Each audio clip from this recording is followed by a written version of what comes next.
جب میں نے راہیلہ سے کاروبار کی تفصیل پوچھی تو اس نے لا علمی کا اظہار کیا اور بولی کہ وہ اپنے کسی دوست کے ساتھ کاروبار شروع کر رہا ہے۔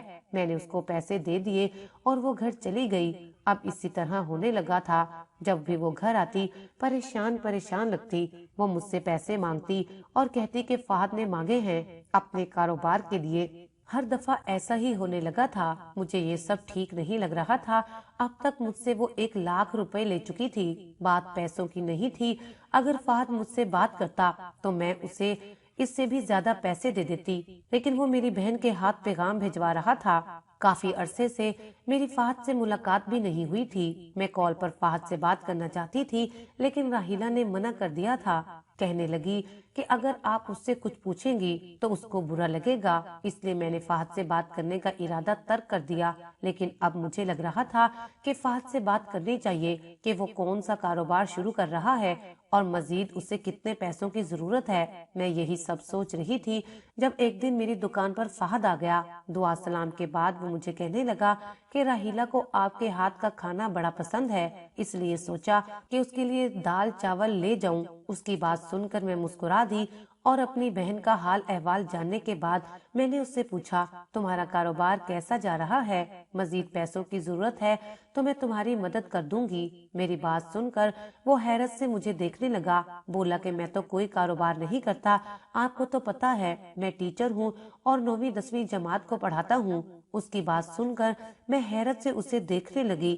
پھر پوچھا کہ کیا تم کوئی کاروبار شروع نہیں کر رہے؟ اس نے نفی میں سر ہلا دیا، جبکہ میں تو حیران رہ گئی۔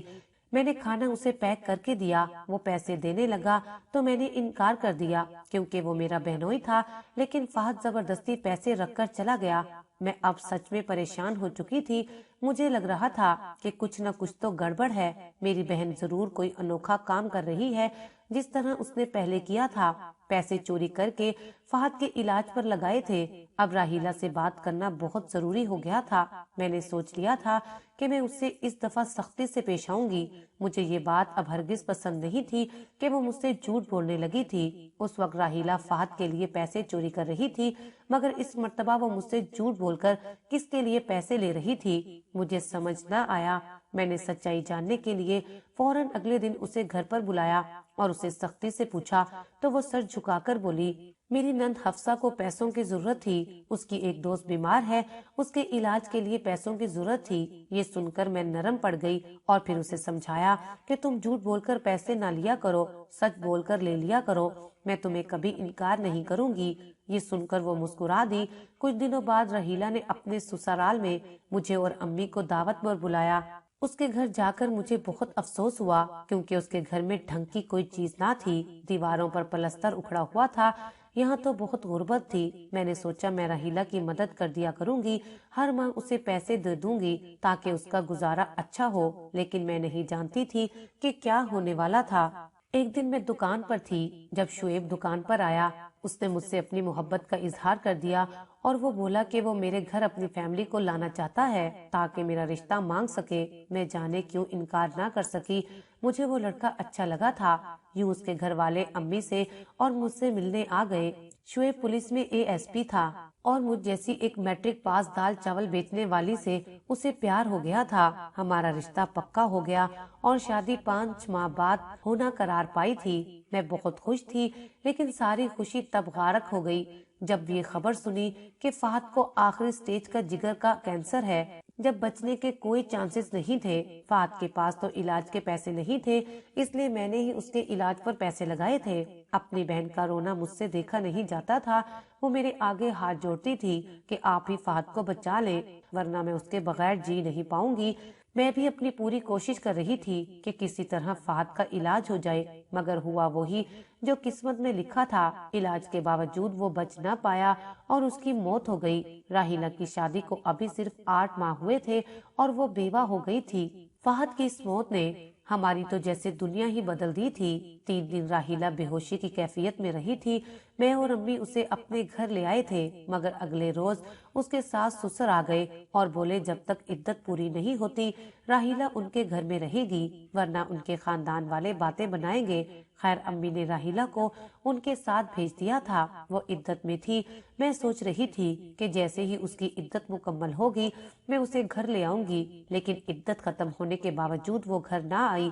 وہ ضد کرتی تھی کہ اسے فہد کے گھر میں ہی رہنا ہے۔ میں بے بس ہو گئی تھی۔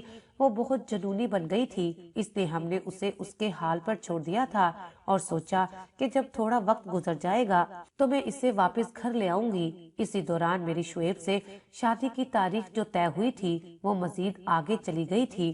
ایک دن میں راہیلہ کے گھر اس سے ملنے گئی تو دنگ رہ گئی۔ اس کا گھر کافی بدل گیا تھا، دیواروں پر نئے کلر ہو گئے تھے، گھر میں بڑا سا فریج اور نیا فرنیچر بھی آ گیا تھا۔ میں حیران تھی کہ ان لوگوں کے پاس اتنے پیسے کہاں سے آئے تھے۔ اب تو انہوں نے 2 ملازمائیں بھی رکھ لی تھی۔ مجھے یقین نہیں آ رہا تھا کہ یہ وہی غریب لوگ ہیں۔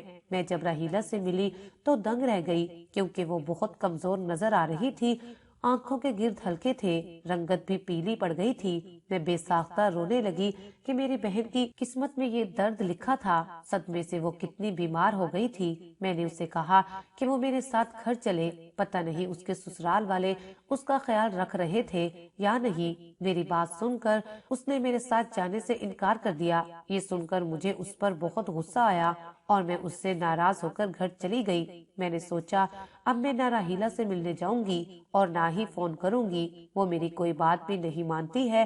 1 ماہ گزر گیا اور میں نے اس سے کوئی رابطہ نہ کیا۔ ایک دن اس کی کال آنے لگی تو میں مسکرا دی کہ لگتا ہے اس کی عقل ٹھکانے آ گئی ہے۔ جب میں نے فون اٹھایا تو دوسری طرف کوئی اور تھا۔ وہ راہیلہ کے گھر کی ملازمت تھی۔ وہ بڑی ہی رازداری سے کہنے لگی، باجی اپنی بہن کو ان ظالموں سے بچا لیں ورنہ آپ کی بہن یہاں پر مر جائے گی۔ میں نے بڑی مشکل سے آپ کا نمبر لے کر آپ کو کال کی ہے۔ ملازمہ کی بات سن کر میرے پیروں تلے سے زمین نکل گئی تھی۔ میں بھاگتی ہوئی اپنی بہن کے سسرال پہنچی۔ وہ تنہا تھی، ساس سسر کسی کی شادی پر گئے ہوئے تھے اور نندے بازار میں شاپنگ پر گئی ہوئی تھی۔ میں نے بہن کی کمزور حالت دیکھی تو مجھے رونا آ گیا۔ وہ ٹھیک سے بات بھی نہیں کر پا رہی تھی۔ جب میں نے اس سے سچائی پوچھی تو وہ بولی، آپی میری نندے بہت لالچی اور ظالم ہیں۔ پہلے میری نندے مجھے فورس کرتی تھی کہ میں آپ سے پیسے مانگ کر ان کو دوں تاکہ وہ اپنی خواہشات پوری کر سکے۔ اگر میں نے ایسا نہ کیا تو وہ فہد کو میرے خلاف بھڑکا دیں گی، اس لیے ان کے ڈر سے میں آپ سے پیسے مانگتی تھی اور جھوٹ بولتی تھی کہ فہد مانگتے ہیں۔ فہد کے مرنے کے بعد میری نندے مجھ پر مزید ظلم کرنے لگی اور کہا کہ اگر میں نے ان کی بات نہ مانی تو وہ مجھے مار دیں گی۔ میں بہت ڈر گئی تھی۔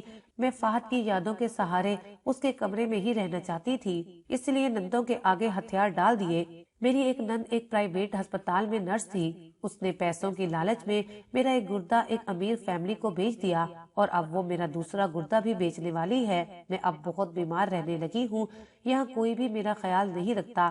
راہیلہ روتے ہوئے مجھے بتا رہی تھی جبکہ میری روح کانپ گئی تھی۔ اب مجھے سمجھ آیا کہ کیوں اس گھر کے حالات بدل گئے تھے۔ راہیلہ نے بتایا کہ اس سب میں اس کے ساس سسر کا کوئی قصور نہیں ہے، وہ اپنے بیٹے کے غم میں نڈھال ہیں۔ ان کو کچھ علم نہیں ہے کہ ان کی بیٹیاں میرے ساتھ کیا حشر کرتی ہیں۔ خیر میں فوراً راہیلہ کو ہسپتال لے گئی۔ میں نے شعیب کو ہسپتال میں ہی بلا لیا تھا اور سب کچھ اس سے بتا دیا تھا۔ راہیلہ کے چیک اپ کے بعد اس کا علاج شروع ہو گیا تھا۔ ایک گردہ نکلنے کی وجہ سے وہ بہت بیمار ہو گئی تھی اور کمزور بھی ہو گئی تھی۔ اس پر لاکھوں روپے خرچ ہوئے تھے۔ یہ سارا پیسہ شعیب نے لگایا تھا۔ راہیلہ کی 5 نندوں نے اپنی خواہشات کو پورا کرنے کے لیے جو طریقہ استعمال کیا تھا وہ ناجائز تھا اور بہت بڑا جرم تھا۔ شعیب نے میری بہن کا بیان اور میڈیکل رپورٹ کے بعد راہیلہ کی سب نندوں پر کیس کر دیا تھا اور انہیں گرفتار بھی کر لیا تھا۔ ان سب کو 5 سال کی قید کی سزا سنائی گئی تھی۔ میں شعیب کی شکر گزار تھی جس نے میرا اتنا ساتھ دیا تھا۔ ساتھ ہی ساتھ میں خوش تھی کہ ان 5 بہنوں کو ان کے کیے کی سزا مل گئی تھی۔ آج مجھے سمجھ آ گیا تھا کہ انسان کو کبھی اپنی خواہشات اور عیش و عشرت کے لیے ناجائز راستہ اختیار نہیں کرنا چاہیے، جیسا ان 5 بہنوں نے کیا تھا۔ ہمیں دوسرے انسان کی عزت کرنی چاہیے۔ اس بات کا ادراک ان 5 بہنوں کو ہو چکا تھا۔ اب وہ 5 پھوٹ پھوٹ کر رو رہی تھی اور اپنی غلطی کی معافی مانگ رہی تھی، لیکن ان ان کا گناہ معافی کے قابل نہیں تھا جو انہوں نے کیا تھا۔ میری بہن کی جان بھی جا سکتی تھی۔